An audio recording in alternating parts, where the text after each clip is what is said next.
Assalamualaikum warahmatullahi wabarakatuh. Perkenalkan, nama saya Muhammad Gali dari kelas 2F Manajemen Fakultas Ekonomi dan Bisnis Universitas Islam Syekh Yusuf Tangerang. Pada kesempatan kali ini saya akan mempresentasikan ketahanan nasional. Pengertian ketahanan. Secara etimologis, istilah ketahanan berasal dari kata dasar tahan, yang berarti tahan penderitaan, tabah, kuat, dapat menguasai diri, gigih, dan tidak mengenal menyerah. Ketahanan memiliki makna mampu, tahan, dan kuat menghadapi segala bentuk tantangan dan ancaman. Sedangkan kata nasional berasal dari kata nation, yang berarti bangsa sebagai pengertian politik. Ketahanan nasional secara etimologi dapat diartikan sebagai mampu, kuat, dan tangguh dari sebuah bangsa dalam pengertian politik. 1969. Keuletan dan daya tahan suatu bangsa yang mengandung kemampuan mengembangkan kekuatan nasional yang ditunjukkan untuk menghadapi segala ancaman yang membahayakan kelangsungan hidup negara dan bangsa Indonesia. Diperbaharui pada tahun 1972, kondisi dinamis suatu bangsa yang berisi keuletan dan ketangguhan yang mengandung kemampuan untuk mengembangkan kekuatan nasional di dalam menghadapi dan mengatasi segala tantangan, ancaman, hambatan, dan gangguan baik yang datang dari luar maupun dari dalam, yang langsung maupun tidak langsung, yang membahayakan identitas, integritas, kelangsungan hidup bangsa dan negara, serta perjuangan mengejar tujuan perjuangan nasional. Konsep pertahanan nasional dimasukkan ke dalam garis besar haluan negara atau bisa disebut GBHN, yakni mulai GBHN pada tahun 1973 sampai dengan GBHN 1998. Rumusan konsep ketahanan nasional dalam GBHN tahun 1998. 1. Untuk tetap memungkinkan berjalannya pembangunan nasional yang selalu harus menuju ke tujuan yang ingin dicapai dan agar dapat secara efektif dielakkan dari hambatan, tantangan, ancaman, dan gangguan yang timbul dari luar maupun dari dalam. Maka pembangunan nasional diselenggarakan melalui pendekatan ketahanan nasional yang mencerminkan keterpaduan antara segala aspek kehidupan dan bangsa secara utuh dan menyeluruh. 2. Ketahanan nasional adalah kondisi dinamis yang merupakan integrasi dan kondisi tiap aspek kehidupan bangsa dan negara. Pada hakikatnya, ketahanan nasional adalah kemampuan dan ketangguhan secara bangsa untuk menjamin kelangsungan hidup menuju kejayaan bangsa dan negara. Berhasilnya pembangunan nasional akan meningkatkan ketahanan nasional. Selanjutnya, ketahanan nasional yang tangguh akan mendorong pembangunan nasional. 3. Ketahanan nasional meliputi A. Ketahanan ideologi, B. Ketahanan politik, C. Ketahanan ekonomi, D. Ketahanan sosial budaya, Ketahanan keamanan. 3 wujud atau wajah konsepsi ketahanan nasional yaitu 1. Ketahanan nasional sebagai metode tercermin dari rumusan pertama. 2. Ketahanan nasional sebagai kondisi tercermin dari rumusan kedua. 3. Ketahanan nasional sebagai doktrin dasar nasional tercermin dari rumusan ketiga. Unsur atau gatra dalam ketahanan nasional Indonesia tersebut adalah sebagai berikut. 3 aspek kehidupan alamiah trigatra yaitu 1. Gatra letak dan kedudukan geografi, 2. Gatra keadaan dan kekayaan alam, 3. Gatra keadaan dan kemampuan penduduk, 5 aspek kehidupan sosial pancagatra yaitu 1. Gatra ideologi, 2. Gatra politik, 3. Gatra ekonomi, 4. Gatra sosial budaya atau bisa dibilang sosbud, 5. Gatra pertahanan dan keamanan atau bisa dibilang Hankam. Undang-undang terkait. 1. Undang-Undang Nomor 20 Tahun 1982 tentang ketentuan-ketentuan pokok pertahanan keamanan negara Republik Indonesia yang terdiri atas komponen dasar, komponen utama, komponen khusus, dan komponen pendukung. 2. UU Nomor 3 /2002 tentang pertahanan negara atau bisa disebut HANEK. 3. Amandemen UUD 45 Pasal 30 ayat 1 sampai 5 dan Pasal 27 ayat 3. Masalah bela negara dan pertahanan negara merupakan hak kewajiban setiap warga negara Republik Indonesia. 4. Undang-Undang Republik Indonesia Nomor 3 Tahun 2002 tentang pertahanan negara.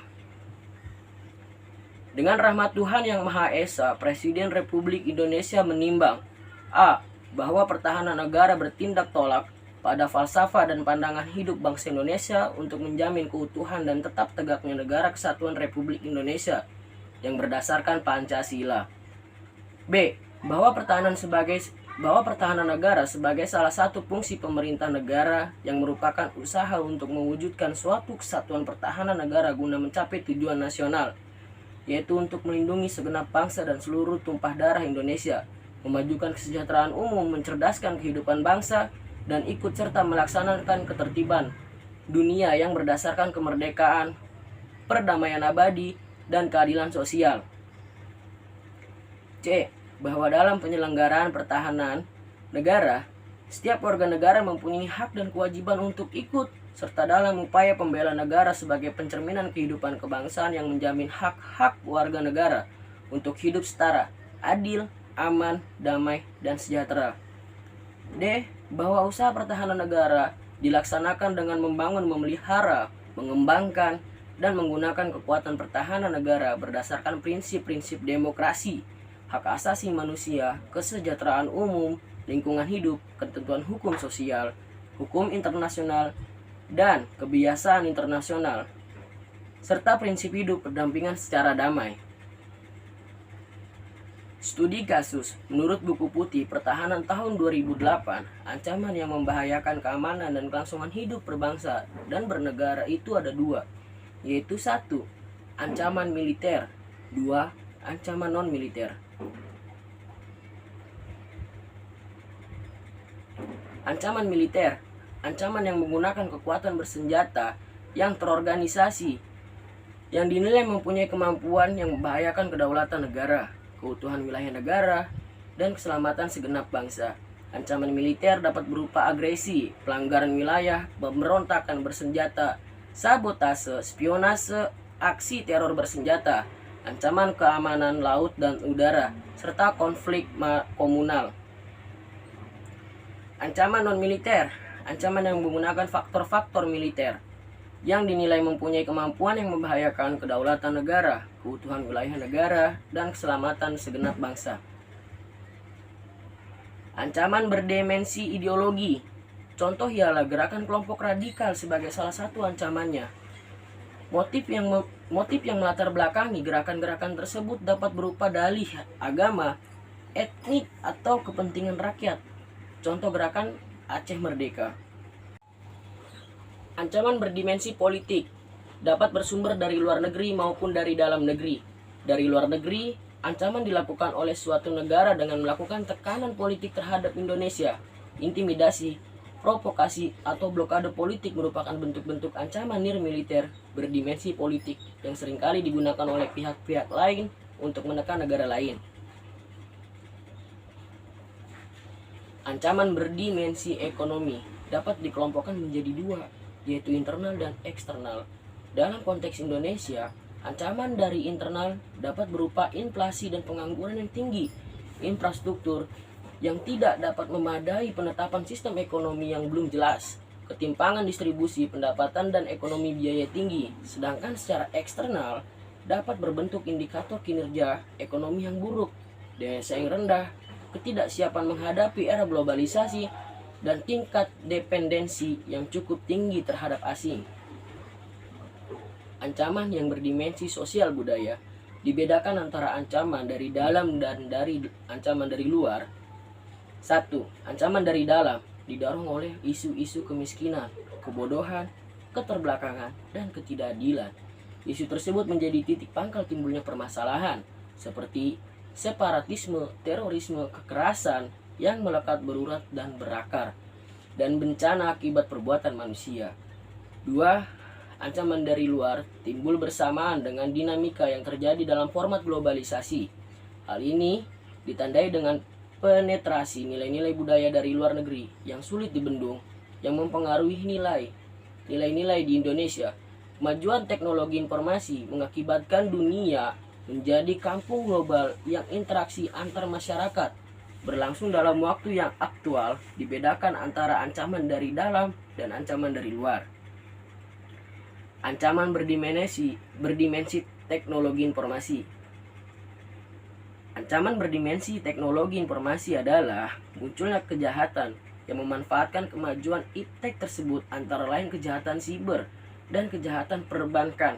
Kondisi lain yang berimplikasi menjadi ancaman adalah hambatan perkembangan kemajuan iptek di Indonesia, sehingga ketergantungan teknologi terhadap negara-negara maju semakin tinggi. Ketergantungan terhadap negara lain tidak saja menyebabkan Indonesia menjadi pasar produk negara lain, tetapi lebih dari itu, sulit bagi Indonesia untuk mengendalikan ancaman berpotensi teknologi yang dilakukan oleh pihak-pihak tertentu untuk melemahkan Indonesia. Ancaman berdimensi keselamatan umum ialah adanya bencana alam seperti gempa bumi, meletusnya gunung berapi, dan tsunami. Bencana lain ialah yang disebabkan oleh ulah manusia, antara lain tidak terkontrolnya penggunaan obat-obatan dan bahan kimia yang lain dapat meracuni masyarakat, baik secara langsung maupun kronis atau menahun. Misalnya, pembuangan limbah industri atau limbah pertambangan lainnya. Sebaiknya, bencana alam yang disebabkan oleh faktor alam yang dipicu oleh manusia, antara lain bencana banjir, tanah longsor, kekeringan, kebakaran hutan, dan bencana lainnya. Selain itu, keamanan transportasi juga merupakan salah satu dimensi ancaman keselamatan umum yang cukup serius di Indonesia. Penanggulangan ancaman. Masyarakat harus berani untuk melapor ke pihak berwenang ketika ada suatu hal yang ngeganjal. Masyarakat harus melakukan berbagai antisipasi untuk menghadapi suatu ancaman. Hal ini harus dibelakangi tentang pengetahuan mengenai ketahanan nasional sendiri. Masyarakat harus memahami tentang ancaman-ancaman nasional yang ada. Pemerintah harus bergerak cepat. Kerja pemerintah harus nyata, tidak hanya berbicara semata. Pemerintah harus sigap ketika mendapatkan hal-hal yang tidak disukai sebagai antisipasi terjadinya ancaman. Kesimpulan, ketahanan nasional merupakan kondisi dinamis suatu bangsa, berisi keuletan dan ketangguhan yang mengandung kemampuan untuk mengembangkan kekuatan nasional dalam menghadapi dan mengatasi segala tantangan, ancaman, hambatan, serta gagasan baik yang datang dari luar dan datang dari dalam, yang secara langsung dan tidak langsung membahayakan integritas, identitas, kelangsungan hidup bangsa dan negara, serta perjuangan mengejar tujuan nasionalnya. Keadaan atau kondisi nasional selalu berkembang dan keadaan berubah-ubah. Oleh karena itu, ketahanan nasional harus berkembang dan dibina agar sesuai dengan perkembangan zaman. Ketahanan nasional mempunyai makna yang amat luas bagi bangsa Indonesia yang terdiri atas berbagai macam suku bangsa dan adat istiadat.